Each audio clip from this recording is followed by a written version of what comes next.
नमस्कार, मैं हूँ सुजाता जयराम अय्यर। बेड नंबर 13 में एक बार फिर आपके साथ। एक कहावत है, अति सर्वत्र वर्ज्यते। कहीं भी जब अति होता है तो दुनिया डामाडोल होने लगती है। आपकी किसी के साथ में मित्रता हो, किसी के साथ दुश्मनी हो, और जहाँ उसकी अति हो जाती है तो फिर वो कहीं ना कहीं बहुत ही गंदा स्वरूप ले लेती है। और शायद हम भी इसी कंफ्यूजन में जी रहे हैं।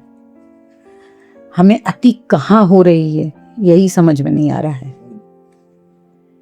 मैं अपने आसपास के केसेस में जब देखती हूँ किसी 5 या 6 साल की लड़की का सेक्सुअल अब्यूज, या मैं अभी त्विषा का कांड देख रही हूँ, या मैं वो दिल्ली से जो लड़की नोएडा में जिसने छलांग लगा ली थी उसका केस देखती हूँ, या वो नीला ड्रम वाला केस देखती हूँ, मुझे समझ नहीं आ रहा है कि कहाँ ये जनरेशन, हम ये दुनिया कहाँ जा रही है।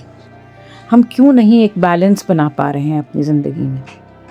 कई घरों में जब मैं जाके देखती हूँ तो वहाँ पे बहू एकदम छोटे कपड़ों में, शॉर्ट्स में आराम से अपने ससुर के साथ में बैठी हुई रहती है। घर में कुछ काम नहीं कराते हैं उससे। सास भी कहती जब हमें ही काम नहीं है तो इससे क्या काम कराएं। और बड़ा ही खुला। और फिर वही बहू जब जिम्मेदारियों का बोझ उस पर पड़ता है और वो नहीं कर पाती है तो फिर सडनली उसके ऊपर एकदम से आरोप लगने लगते हैं कि इसको तो कुछ आता ही नहीं है, ये तो ऐसे घूमती थी, वैसे घूमती थी।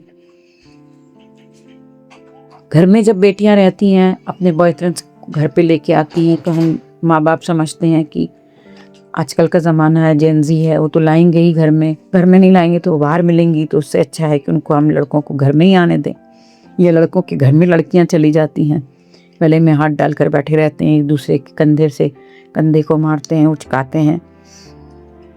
आप आक्षेप लें तो कहते हैं नहीं ये तो नया ज़माना है। दिस इज़ वेरी कॉमन माँ, कूल। उस कूलनेस के चक्कर में माँ बाप बोल नहीं पाते हैं।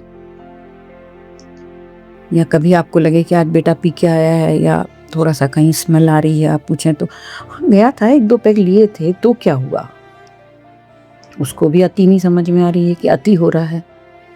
अति की परिभाषा ही मुझे लगता है किसी को समझ में नहीं आ रही, क्योंकि हर एक की अपनी अति एक इंडिविजुअल होती है। हर एक को समझना पड़ता है कि मैं कहाँ पर अति करना हूँ, और वो शायद अपना ही मन बताएगा। बाहर वाले पेरेंट्स थोड़ी सी हेल्प तो कर सकते हैं, पर आपको खुद को भी डिसाइड करना पड़ेगा कि मैं थोड़ा अति कर रही हूँ। चाहे फिर आप एक सास हो, चाहे आप एक बेटी हो, चाहे आप एक दोस्त हो, कलीग हो, या आपका बेटा हो, कोई भी हो, उसे अपने बिहेवियर में हम कहाँ अति कर रहे हैं ये आसपास की दुनिया को देखकर ही डिसाइड करना पड़ेगा। हम और आप उसको समझा सकते हैं, पर अल्टीमेट डिसीजन उसी का होगा। कभी बेटी का फ़ोन आता है तो वो बोलती है कि नहीं मुझे बिल्कुल अच्छा नहीं लगता, मेरी सास बहुत बेकार है, ये यहाँ पे ऐसा है, मेरे पति भी। और वही बेटी 2 दिन बाद बोलती नहीं नहीं सब ठीक है, क्योंकि that is there honeymoon period. उस समय वो कभी खुश, कभी खुशी, कभी गम वाले पीरियड में चल रही है। पर ये आपकी पैनी नज़र है कि आपको देखना है, या आपको अपने पड़ोसियों का कितना सुनना है, या आपको कैसे देखना है। फिर वही उन रिलेशनशिप्स की भी अति आप ही को समझनी पड़ेगी। कई बार माएँ रोज़ फ़ोन कर करके इंटरफेयर करती हैं, वो भी अति हो जाता है।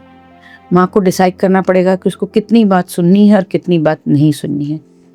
बेटे अपने पिताजी से जब कुछ डिस्कशन कर रहे होते हैं तब भी उनको डिसाइड करना पड़ता है कि इतना तक तो ठीक है बेटा, पर उसके आगे मत जाना, फिर मैं शायद तुम्हारी हेल्प नहीं कर पाऊंगा। या बेटे को अपनी अति समझनी पड़ेगी। ये कहाँ जा रहे हैं हम? मैं तो बहुत ही कंफ्यूज रहती हूँ। कभी किसी को कुछ समझाओ, किसी को कुछ समझाओ, पर करते वही हैं जो उनको करना होता है। लगता है कि आपको अपनी अति खुद ही समझनी पड़ेगी।